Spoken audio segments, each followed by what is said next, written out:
우리는 지난 주일날 부활절로 말미암아 예수님의 부활을 기념하는 그러한 시간을 가졌습니다. 그런데 여러분, 신약 성경을 특별히 보면 예수님만 죽으셨다가 살아난 사건이 있는 게 아니죠. 특별히 우리가 잘 아는 마르다와 마리아의 오라버니, 누가 죽었다가 살아납니까? 나사로가 나흘 만에 죽었다가 살아납니다. 또 누가 살아나죠?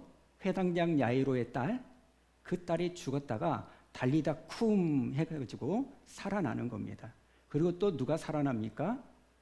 나인성의 과부, 하나밖에 없는 아들이 죽어서 장례를 하려고 성 밖에 나왔을 때 예수님께서 그 여인을 긍휼히 여겨서 죽은 그 청년을 살려내는 겁니다.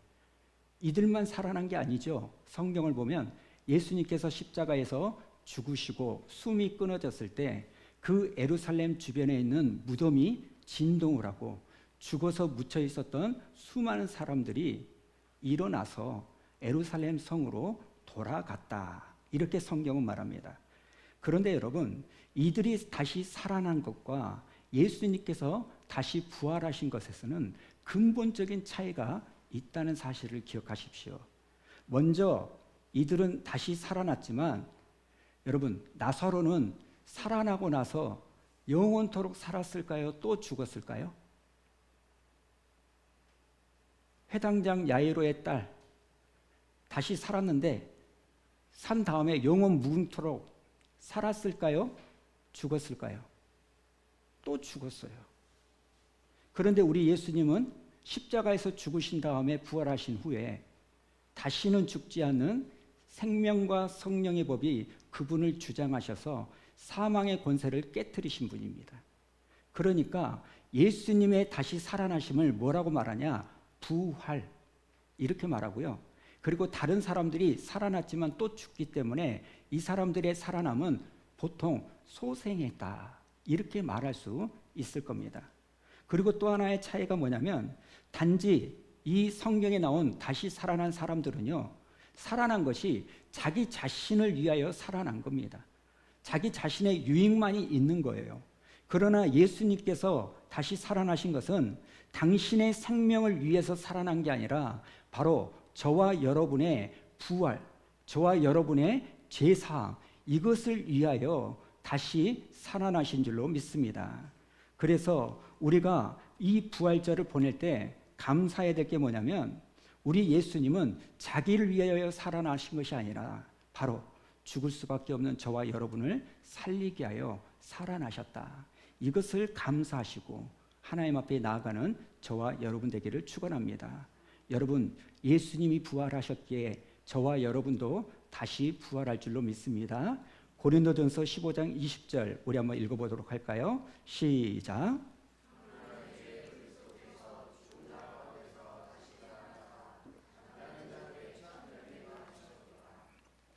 여러분, 예수님이 잠자는 자들의 첫 열매가 되셨다기 이 말씀 때문에 우리는 그 뒤에 맺어지는 열매가 된다는 겁니다.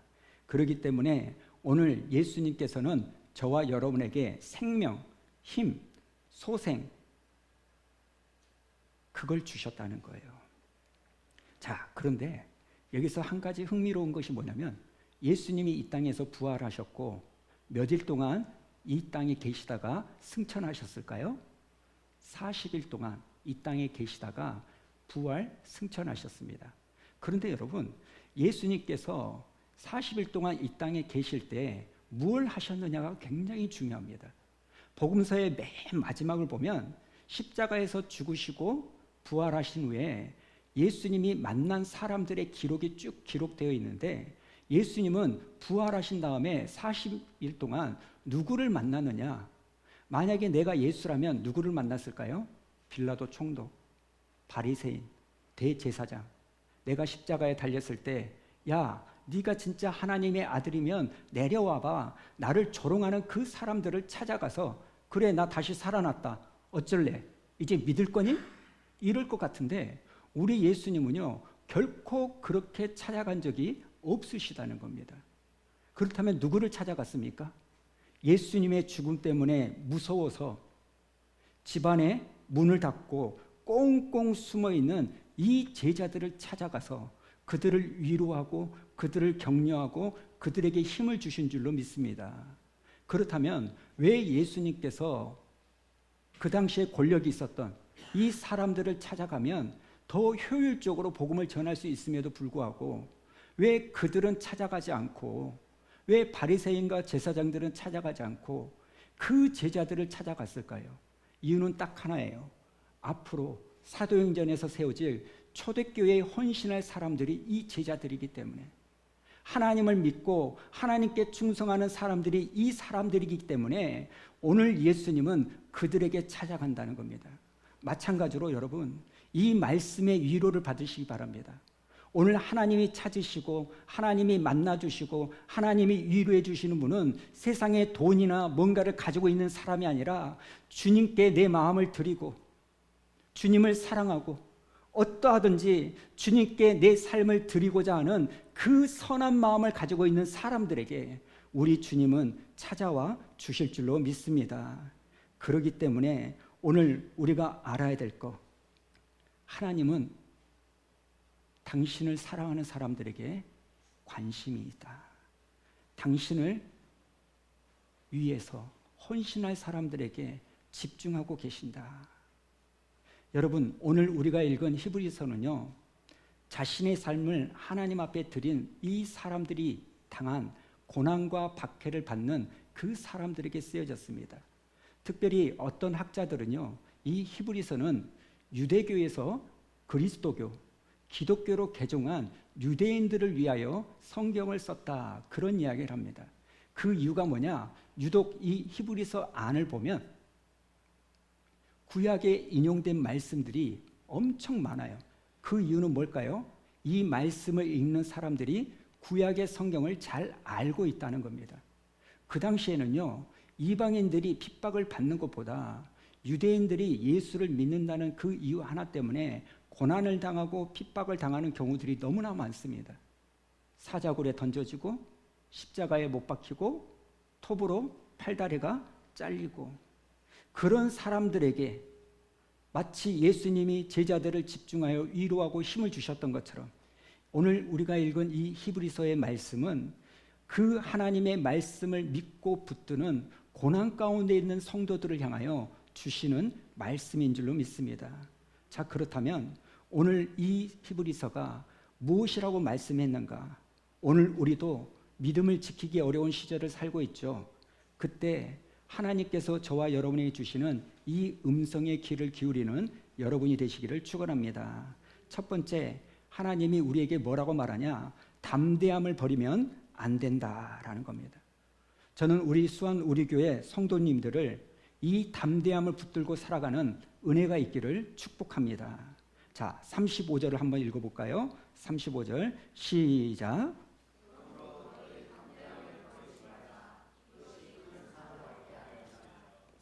여기서 말하는 너희들은 예수님을 굳게 믿고 핍박과 환난을 견디며 사는 이 사람들을 말하는 겁니다. 초대교회 성도들입니다. 그런 그들에게 하나님께서 뭐라고 말합니까? 너희 담대함 버리면 안 돼. 담대함을 잃어버리면 안 돼. 여러분, 우리가 살다 보면 버려야 될 것이 있고 버리지 말아야 될 게 있습니다. 이것들을 잘 구분해야 됩니다. 버리지 말아야 될 것은 무슨 일이 있어도 버리면 안 돼요. 반대로 버려야 될 것은요, 주저하지 않고 버려야 된다는 겁니다. 문제는 이것을 우리가 구별할 수 있는 분별력이 없는 거예요. 오늘 성경은 뭐라고 말합니까? 너희가 이 담대함은 절대로 버리지 말아야 된다. 특별히 마지막 시대에, 혼란스러운 시대에, 절망스러운 시대에 너희의 믿음이 얼마나 소중한지를 잘 알고 이걸 붙들어야 된다고 말하는 겁니다. 저는 오늘 특별히 38절 조금 전에 읽었던 그 말씀 한번 보여주시겠습니까? 여기에 나오는 버리지 말라 38절이요.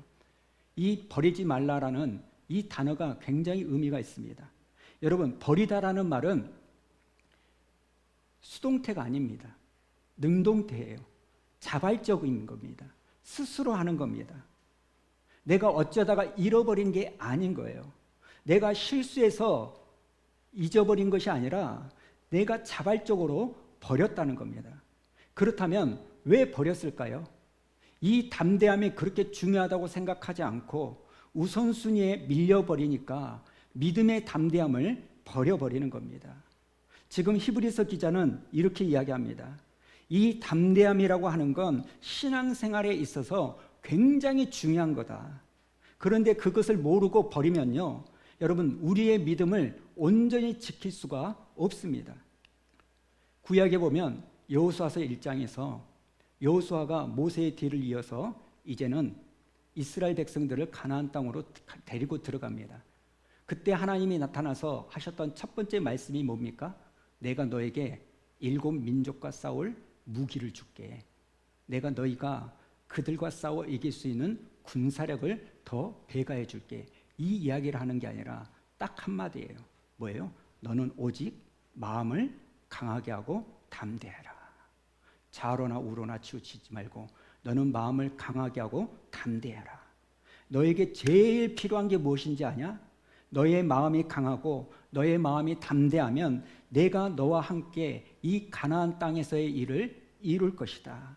하나님께서 사람을 붙여주실 거고, 네가 믿음이 담대하면 하나님께서 물질을 붙여주실 거고, 네가 믿음의 담대함을 가지고 있으면 내가 너와 함께 일할 것이다. 여러분, 이 가나안 땅의 전쟁의 승패는요, 어떤 무기에게 달려있는 것이 아니라 지도자 여호수아의 담대함에 달려 있었다는 겁니다. 사랑하는 성도 여러분, 때로는 우리의 삶에 내가 감당하기 어려운 그 일들이 있습니다. 그럴 때 오늘 주님이 말씀하신 믿음의 담대함을 붙잡는 저와 여러분 되기를 축원합니다. 자, 그렇다면 조금만 더 들어가세요. 우리가 담대해야 되는데 뭘 담대해야 될까요?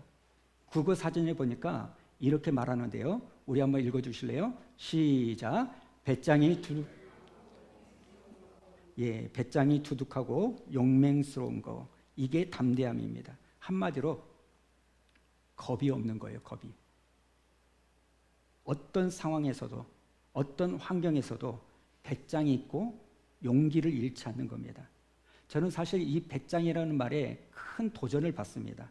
왜 그러냐면 저는 배짱이 별로 없거든요.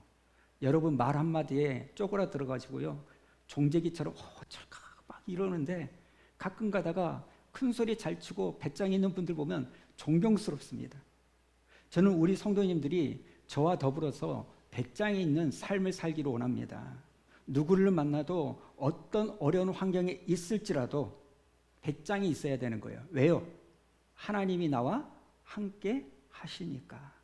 사람 보고 쪼는 게 아니라, 상황 때문에 기죽는 게 아니라, 예수 믿는 사람은 하나님이 내 아버지라는 이 사실 때문에 배짱이 있는 줄로 믿습니다.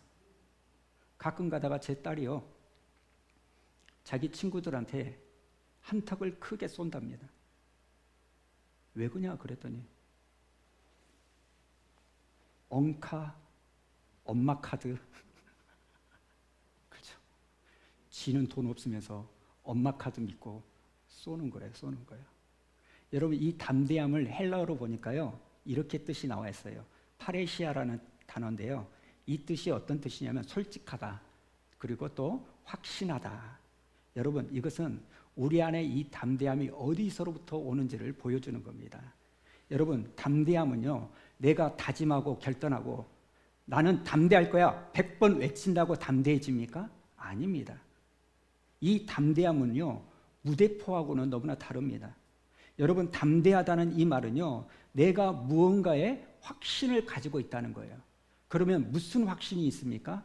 하나님이 나와 함께 계시다는 이 확신이 있을 때 내가 쫄지 않고 기죽지 않고 담대해질 수 있다는 겁니다. 결국 하나님이 나를 도우실 분이라는 이 확신에서부터 저와 여러분은 마음이 강해질 수 있고 담대해질 수 있는 겁니다. 저는 저와 여러분의 삶이요, 내 눈에 보기에는 때로는 어렵고 힘든 상황이 있다 할지라도 여러분의 그 마음 가운데 내 안에 하나님이 계시기 때문에 나는 이 믿음이 나를 지킬 거라는 이 담대함으로 살아가는 은혜가 있기를 축원합니다. 여러분, 우리가 담대할 수 있는 것은 용기가 있어서가 아닙니다. 믿음이 있기 때문에 담대하는 거예요. 여러분, 담대함은 용기하고는 다릅니다. 하나님이 내 아버지라는 믿음이 있는 자만이 담대하게 이 혼탁한 신앙생활에서 믿음을 지키며 살아갈 줄로 믿습니다. 배짱이 생길 것이고 용기가 생길 것이에요. 뿐만 아니라 이 담대함, 믿음의 확신을 가지고 있는 사람에게는요, 하나님이 우리에게 뭘 주시냐? 상을 주시는 거예요. 자, 35절 새 번역을 한번 읽어볼까요? 시작.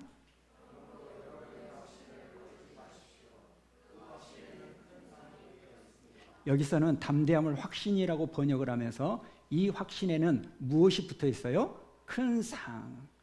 여러분, 우리가 이 담대함을 붙들고 살면 하나님은 여러분에게 은혜를 주실 것이고 하나님은 여러분에게 상을 주실 줄로 믿습니다.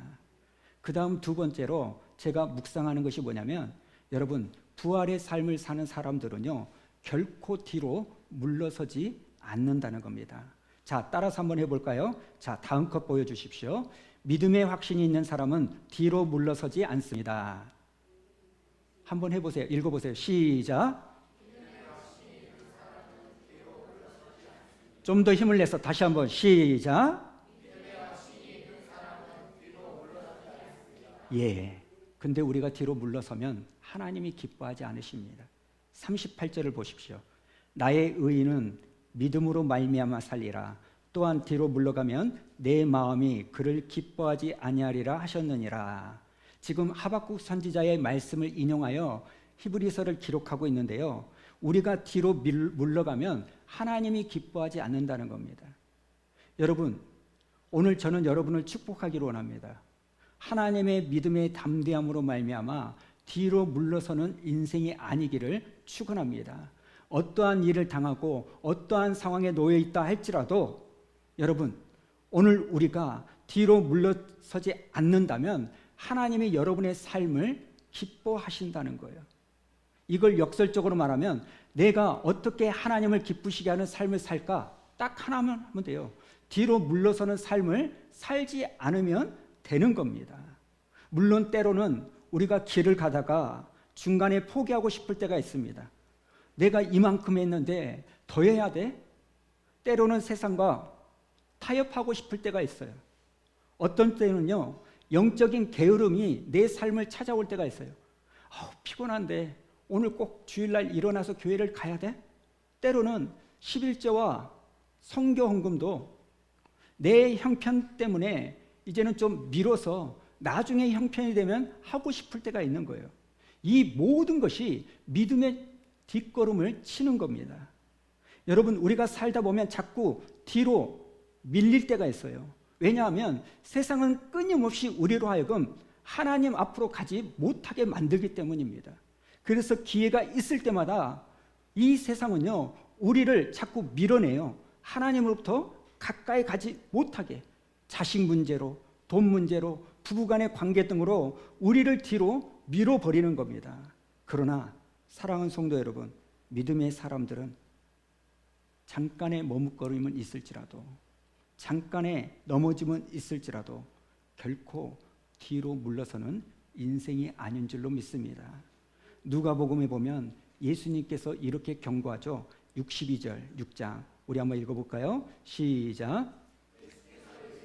손에 쟁기를 잡고 뒤를 돌아보는 자는 하나님의 나라에 합당하지 아니하니라 하시니라. 아멘. 사랑하는 성도 여러분, 예수님을 믿는 우리는 세상과 타협하지 않고 계속해서 믿음의 끈을 붙잡고 앞으로 전진하는 백성들인 줄로 믿습니다. 그런데 왜 우리가 자꾸 뒤로 물러설까요? 두려워서. 내 미래가 밝지 않을 것 같아서. 그래서 주저하게 되고 도전했다가도 움츠려드는 거예요. 그런데 여러분, 기억해야 돼요. 우리는 때로 실패할 수 있고 실수할 수 있습니다. 그러나 그렇다고 해서 내 인생이 끝난 게 아닙니다. 여러분, 이 교회가 아무리 숫자가 작고 아무리 아무도 없다 할지라도 하나님이 이곳은 교회야 그러면 이 교회는 교회인 줄로 믿습니다. 그런데 아무리 사람이 많고 건물이 크고 돈이 많다 할지라도 이곳은 교회가 아니야. 그러면 교회가 아닌 거예요. 우리 인생도 마찬가지입니다. 너는 끝이야. 하나님이 말씀하지 않았는데 왜 내가 내 스스로 내 인생을 끝이라고 말합니까? 결코 그렇지 않습니다. 주님이 끝이라고 디엔드 이 이야기를 하지 않는 이상 우리는 함부로 속단해서는 안 됩니다. 실패할 수도 있죠. 실수할 수도 있습니다. 걸려 자빠질 수도 있습니다. 우리에게 당면한 여러분 걱정과 근심이 얼마나 클지는 모르지만 그러나 이것보다 더 중요한 게 뭔지 아십니까? 내가 무엇을 두려워하든지 간에 내가 믿는 하나님은 그 문제보다 더 위대하시고 더 크신 분이라는 것 사실을 믿으시기 바랍니다. 우리 삶에 어떤 일이 닥칠지라도 내가 감당할 수 없는 어려움이 나에게 찾아온다 할지라도 분명한 것은 그 위기나 위험보다 내 하나님이 더 크고 위대하신 분입니다. 그 두려움을 바꾸어 주실 분이 부활하신 예수님이세요. 마태복음에 보면 예수님이 제자들과 함께 배를 타고 가는데 피곤하셔서 예수님이 주무시죠. 그때 그 갈릴리 바다에 큰 풍랑과 파도가 일렁입니다. 그때 여기서 제자들은 다 죽는구나 우리가. 그래가지고 예수님을 깨우죠. 그래서 예수님께서 일어나셔서 뭐라고 말합니까? 바람과 파도에게 명령을 했다고 합니다. 그러자 어떤 일이 일어납니까? 그렇게 거친 바다가 잠잠해지는 겁니다. 자, 마태복음 8장 26절부터 27절 우리 한번 읽어봅니다. 시작. 예수께서 이르시되 어찌하여 무서워하느냐 믿음이 작은 자들아 하시고 곧 일어나사 바람과 바다를 꾸짖으시니 아주 잔잔하게 되거늘 그 사람들이 놀랍게 여겨 이르되 이가 어떤 사람이기에 바람과 바다도 순종하는가 하더라. 지금 예수님이 바람과 바다를 꾸짖으셨다는 거예요. 거세게 몰려오는 파도와 바람을 꾸짖자 그것들이 일순간에 잠잠해졌다는 겁니다. 사랑하는 성도 여러분, 사람이 순종하는 것이 아니라 바람과 파도도 예수님께 순종하는 그 능력의 주님이신 줄로 믿으시기 바랍니다. 그렇기 때문에 오늘 우리가 알아야 될 게 뭐냐면 우리 예수님이 그 문제보다 더 크시고 더 위대하신 분이라는 겁니다. 우리의 삶에 지금 어떤 문제가 있으십니까? 무슨 문제 때문에 내려놓으려고 하십니까? 어떤 상황 때문에 포기하려고 하십니까? 여러분, 제가 함부로 말씀드릴 수는 없지만 여러분 안에 하나님이 함께 하시기에 결코 뒤로 물러서지 않는, 포기하지 않는 그 믿음의 배짱이 있기를 축복합니다. 자, 그리고 나서 히브리서의 성경은 이렇게 말하죠. 39절을 한번 보도록 할까요? 39절 우리 한번 읽어볼까요? 시작. 우리는 뒤로 물러가 멸망할 자가 아니요 오직 영혼을 구원함에 이르는 믿음을 가진 자니라. 아멘. 이것보다 우리의 정체성을 잘 설명해주는 구절은 없다고 생각합니다. 우리는 누구입니까? 하나님의 자녀라는 겁니다. 우리는 누구입니까? 뒤로 물러설 자가 아니라는 겁니다. 우리는 누구입니까? 오직 영혼을 구원받을 그 믿음을 가진 자라는 겁니다. 사랑하는 성도 여러분, 여러분은 누구입니까? 여러분은 여러분을 누구라고 정의 내립니까? 나는 보잘것 없어. 나는 이제 할 수 있는 게 아무것도 없어. 나는 이것밖에 안 돼. 여러분, 그거 중요하지 않습니다. 여러분이 잘 살든 잘 살지 못하든 정말 우리가 누구인가? 성경은 오늘 이렇게 말하죠. 뒤로 물러나서 멸망할 자들이 아니라는 거예요. 영혼을 구원받을 믿음을 가진 사람이라는 겁니다. 이게 우리의 정체성인 줄로 믿습니다. 여러분이 가진 것, 지금까지 여러분이 걸어온 삶, 거기에 여러분의 의미를 두지 마시고 여러분이 하나님의 자녀라는 사실, 하나님이 여러분과 함께 계신다는 사실, 이 사실에 의미를 두고 뒤로 물러갈 자가 아니라 영혼 구원을 받을 만한 믿음 있는 사람이라는 것을 잘 붙잡는 여러분 되시기를 축복합니다. 여러분, 이런 상황 가운데서 우리가 한 가지 더 살펴볼 것이 있는데요. 이렇게 우리가 물러나지 않기 위해서 저와 여러분에게 필요한 게 있습니다. 그게 뭐냐면 인내가 필요하다는 겁니다. 저와 여러분에게는요, 인내가 필요합니다. 사랑하는 여러분, 우리에게 믿음도 필요하고 담대함도 필요하지만 또 무엇이 필요합니까? 인내가 필요해요. 36절 우리 한번 읽어볼까요? 36절 없나요? 예, 제가 한번 읽어드리겠습니다. 너희에게 인내가 필요함은 너희가 하나님의 뜻을 행한 후에 약속하신 것을 받기 위함이라. 받기 위함이라. 첫 번째, 부활의 사람들은 뭐가 있어야 돼요? 담대함. 두 번째, 뒤로 물러서지 않는 것. 세 번째, 인내가 필요합니다. 여러분, 우리가 뒤로 물러나지 않기 위해서는요, 뭐가 필요하냐면 인내함, 기다림이 필요한 거예요. 믿음의 경주를 완주하기 위해서는 끝까지 참고 견디는 인내가 필요하다는 겁니다. 저는 우리 수완우리교회 식구들이요, 인내를 배워야 하고 인내를 연습해야 되고 인내를 우리의 삶 가운데 새겨야만 비로소 믿음의 경주를 다할 줄 아는 믿음의 사람이 되기를 축복합니다. 여러분, 하나님이 약속하신 것을 받기까지는요, 시간이 필요해요. 마치 이것과 같습니다. 내가 하나님의 뜻을 행하고 하나님 앞에 기도한 다음에 응답 받기까지는 시간차가 있어요. 봄에 씨를 뿌리지만 바로 거둡니까? 가을에 수확을 해요. 그러면 봄과 가을 사이에 뭐가 있습니까? 여름이라는 시간이 필요합니다.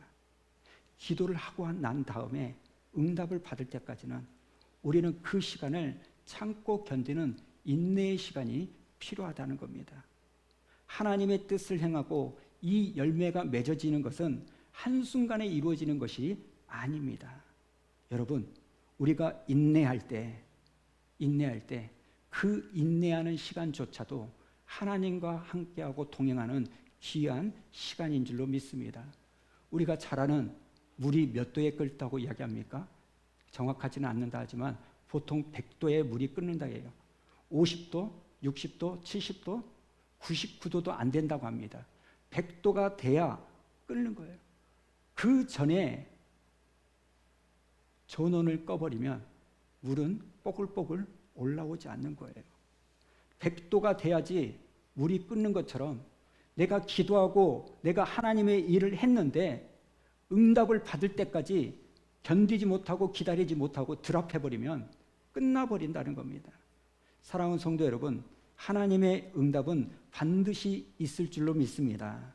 우리가 눈물로 씨를 뿌리면 기쁨으로 반드시 거둘 줄로 믿습니다. 그 사이에 참고 견디고 인내하는 그 과정이 저에게 필요하다는 겁니다. 야고보서 1장 12절 우리 한번 보여주시겠습니까? 시작. 시험을 참는 자는 복이 있나니 이는 시련을 견디어낸 자가 주께서 자기를 사랑하는 자들에게 약속하신 생명의 면류관을 얻을 것이라 때문이라. 시험을 참는 자가 복이 있다고 합니다. 시련을 견디어낸 자가 은혜가 있다고 합니다. 저는 여러분 앞에 있는 어떤 문제를 통하여 인내를 배우고 또 어떤 문제를 통하여 인내를 또 배우고 또 어떤 문제를 통하여 인내라고 하는 것이 내 삶에 조금씩 쌓여가는 그 일로 인하여 여러분이 성숙한 삶을 살기를 주님의 이름으로 축원합니다. 여러분 그거 아세요? 예수님이 죽으시고 얼마 만에 부활하셨어요? 바로 1분, 2분 만에 부활하셨나요? 하루? 이틀? 3일 만에. 여러분 예수님의 부활조차도 3일이라는 시간을 두고 하셨어요. 그 어두움 속에서 3일의 시간을 보내시고 3일째 지나고 나서 그 부활의 아침을 주님은 맞이하셨습니다. 그러면 저와 여러분도 마찬가지예요. 사망이라고 하는 너무나 어두침침한 그 터널을 지나가지만 여러분 그 터널을 지나가야만이 터널 끝에 있는 빛을 우리가 볼 수 있는 겁니다. 예수님도 그 어둠 속에서 3일이라는 시간을 보내고 부활의 아침을 맞이한 것처럼 여러분들도 지금 고난의 때를 보내고 있다면 하나님이 지금 나에게 인내를 배우라고 주신 시간이구나. 이 시간이 지나면 예수님이 부활하신 것처럼 내 삶도 새롭게 바뀌어질 것이다. 이걸 기억하고 주님 앞에 나아가는 저와 여러분 되기를 축원합니다. 말씀을 정리하죠. 여러분, 우리 예수님은 부활하시고 나서 누구에게 나타나셨어요? 안 믿는 사람들이 아니라 하나님께 헌신하는 사람, 자기의 시간과 삶을 드리는 사람에게 나타나셨습니다. 오늘 시간을 할애해서 하나님을 사랑하여 예배 드리러 오신 여러분들에게 우리 예수님은 함께 하신 줄로 믿습니다. 또 한 가지, 우리 예수님은 그 부활로 말미암아 저와 여러분에게 세 가지를 말합니다. 첫 번째, 믿음의 담대함. 쫄지 마라, 기죽지 마라, 내가 너와 함께 하고 있다. 두 번째, 뒤로 물러서지 말라. 쟁기를 손에 들고 뒤로 물러서는 자 나와 하나님 나라에 합당하지 않다. 세 번째, 무엇입니까? 인내. 예수님께서 마리아의 몸에 태어나셨죠. 왜 30년의 세월이 필요했을까요? 신생아는 보혈의 능력이 없기 때문에 성인이 되어야 보혈의 능력이 나타나서 그때 죽으셨을까요? 그렇게 생각하지 않습니다. 우리에게 보여주고자 하는 것이 있어요. 기다림이라는 이걸 우리가 있어야 된다는 거예요. 사랑하는 성도 여러분, 소망을 갖고 담대하게 이번 한 주도 살아가는 저와 여러분 되기를 축원합니다.